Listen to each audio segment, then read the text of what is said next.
சாய்ராம். நம்ம இன்றைக்கி என்ன சாப்டர் வருதுன்னு நம்ம பார்க்கலாம். பாபானுடைய மெசேஜ். ஓம் சாய்ராம். எல்லாருக்கும் நல்லதே நடக்கணும்னு சொல்லிட்டு நம்ம இப்போது பாபானுடைய மெசேஜ் என்னன்னு பார்க்கலாம்.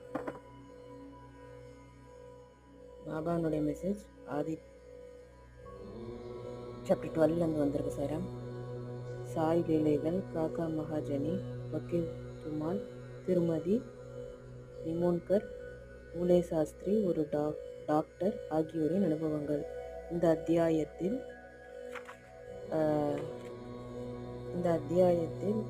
பாபாவினால் எவ்வாறு வரவேற்கப்பட்டு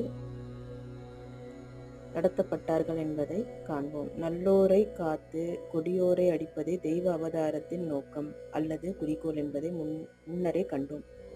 ஞானிகளின் இறையருட்கட்டளை பணியோ முற்றிலும் மாறுபாடானது.